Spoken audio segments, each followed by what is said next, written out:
उत्सव मना रहा था और हर घर पे तिरंगा फहरा रहा था, तब हमारी बेटी रीना ने भी हमारे देश का नाम ऊंचा करने के लिए यूरोप की सबसे ऊंची चोटी पे तिरंगा फहराया।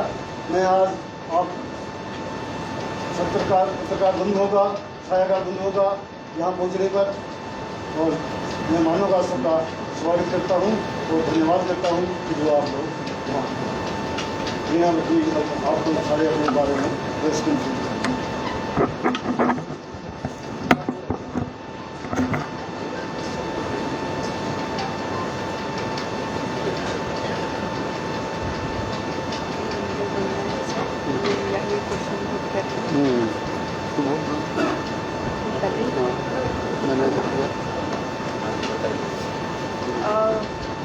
पंद्रह अगस्त के दिन जब एक कैंपिंग चल रहा था कि हर घर तिरंगा, तो उसी कैंपिंग को आगे बढ़ाते हुए मुझे लग रहा था कि मुझे ऐसा कुछ करना चाहिए एज ए माउंटेनियर कि मैं अपने देश का झंडा दूसरे देश की चोटी पे लहरा सकूँ। तो मुझे उस टाइम एक पीक क्लाइंब करने का एक टाइम होता है, तो उस टाइम मुझे लगा कि मुझे माउंट एल्बर्ट्स एक ऐसा सूटेबल पॉइंट है जहाँ पे मैं अपने देश का झंडा या फिर अपना जो एक संकल्प है उसको पूरा कर सकती हूँ।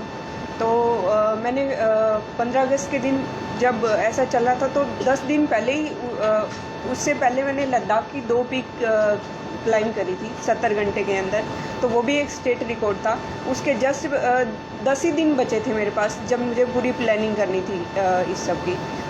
तो मैंने एक कंपनी से बात की तो उन्होंने कहा हाँ चलो ठीक है ये हो सकता है। तो मैंने सडनली अपना वीज़ा और वो सब जो भी उनकी क्वेरी होती है तो वो सब कंप्लीट किया।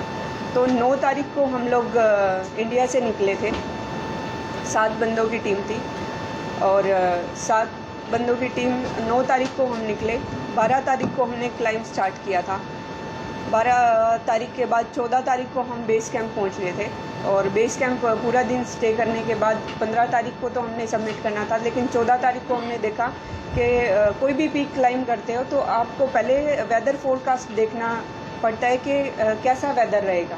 लेकिन वेदर फोरकास्ट के हिसाब से अगर मैं देखूं तो एक हेडल्स आ रही थी कि विंड जो स्पीड थी यूजुअली जो होती है वो 20 से 25 के आसपास ही होती है, लेकिन उस टाइम जो स्पीड थी वो 40 से 45 और 50 तक भी जा रही थी।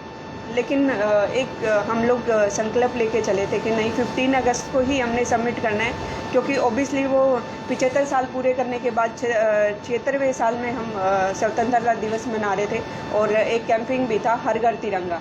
तो वो जो कैंपिंग था वो दिमाग के अंदर था कि नहीं अभी मतलब जब पूरा देश आज़ादी महोत्सव मना रहा है तो मैं कुछ ऐसा करूं ताकि एटलीस्ट प्राउड फील हो उस चीज़ से और मुझे खुद लगे कि हाँ मैंने अपने देश के लिए शायद कुछ किया है। तो हम लोग 14 तारीख को रात को 11 बजे निकले।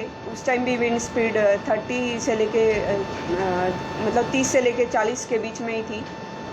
तो जैसे तैसे करके हमने रिस्क लेके हम लोग 11 बजे निकलना शुरू किया और जैसे जैसे हम थोड़ा आगे बढ़ते रहे विंड की स्पीड 45 टू 55 किलोमीटर प्रति आवर हो गई थी और टेम्परेचर भी 25 से लेके 35 के बीच में चला गया था।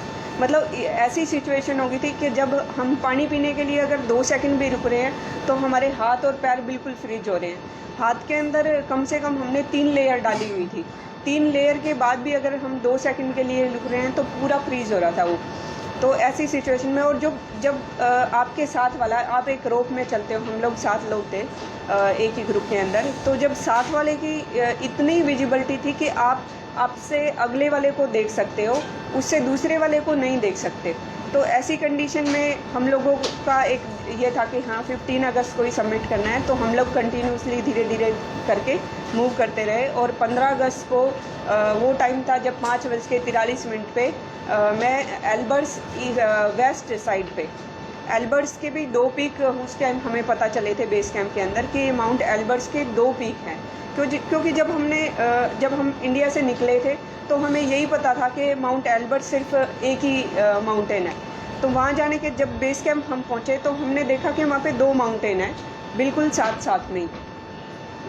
फिर हमने पूछा रशियन जिनके साथ हम गए थे, तो हमने पूछा कि रशियन जो गाइड था, एक और चीज़ निकल के आई कि अभी तक अपने देश की मतलब इंडिया की ऐसी कोई लड़की नहीं है कि जिसने वेस्ट पार्ट तो किया हुआ है बट ईस्ट पार्ट अभी तक क्लाइम नहीं हुआ है।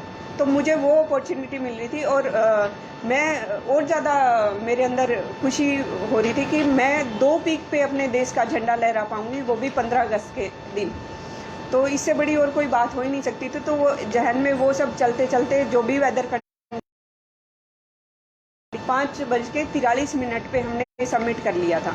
अब दूसरा हमारा टारगेट था कि इस पार्ट को भी और 2 चोटियों पे अपने देश का झंडा लहराना है। ये थी एक सेकंड टाइम भी वो कर सकते हो। तो रिक्वेस्ट करके हमने उनको बोला कि हमने क्लाइम करना ही है ये। तो वो शायद हमारी जिद की वजह से उन्होंने परमिशन दे दी कि चलो ठीक है, हम आपको दूसरा मौका भी देते हैं कि तुम ईस्ट पार्ट भी आप लोग क्लाइम कर सकते हो।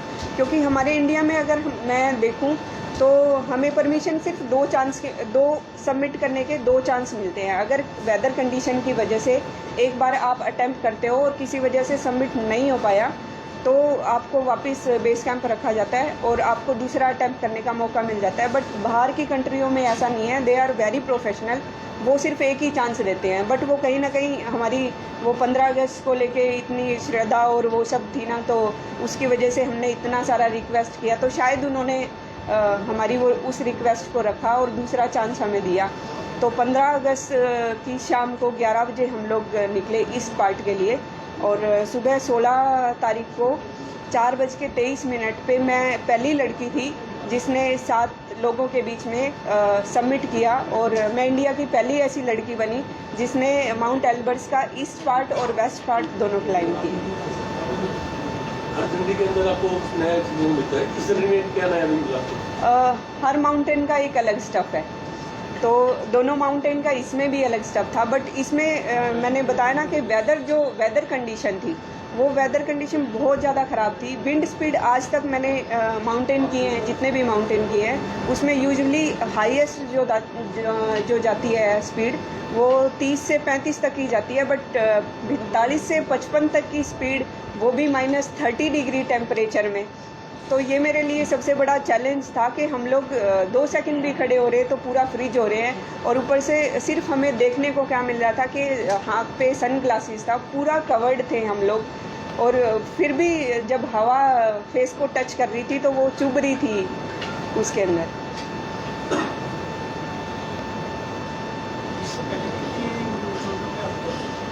इससे पहले जनवरी 2019 में मैंने स्टार्ट किया था। जनवरी 2019 में चादर ट्रैक किया। उसके बाद हिमाचल की बालाचंद्रा पीक की, फिर फ्रेंसी पीक की और उसके बाद फिर साउथ अफ्रीका की highest peak mount Kilimanjaro. Then Covid वाला सेशन आया और उसके बाद कोविड का जैसे ही थोड़ा फ्री टाइम मिला तो लद्दाख की 7000 पीक माउंट नून को फतेह किया। और उसके बाद रिसेंटली में माउंट एल्बर्ट से पहले लद्दाख की 2 पीक 70 घंटे के अंदर मैंने क्लाइम की थी। That is the state record, mount Kangyatse और माउंट जोजेंगो। और अभी किया है माउंट एल्बर्ट्स दोनों साइड से, माउंट एल्बर्ट्स ईस्ट और माउंट एल्बर्ट्स वेस्ट।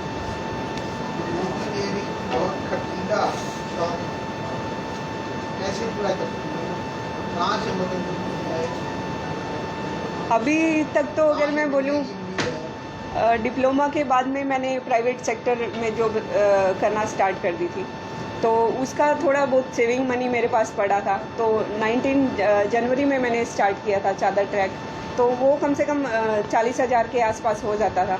तो जैसे जैसे छोटी पीक करी तो वो तो मेरी सेविंग मनी से हो ही रहा था।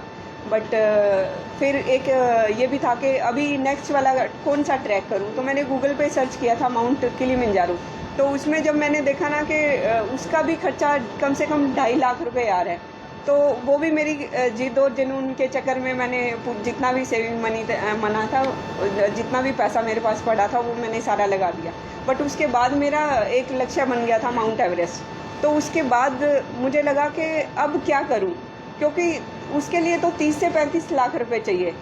तो मैंने सुना था कि चलो स्पॉन्सर से मिल जाता है, बट स्पॉन्सर कहाँ से कैसे मिलता है वो आज तक चल ही आ रहा है। तो मेरा जो ये जुनून है और जो मेरा पैशन है तो हो जाएगा सर। आप सब है ना मेरा साथ और सहयोग करने के लिए। तो ये माउंट एल्ब्रूस का कितना खर्चा आ जाता है? माउंट एल्बर्ट्स का 3 से 4 लाख रुपए आया सर, क्योंकि जो हम पहली पीक के लिए क्लाइम करने जो वेस्ट पार्ट के लिए जो हम इंडिया से प्लान करके गए थे उसमें कम से कम 3.5 लाख रुपए मैं पूरा करके गई थी।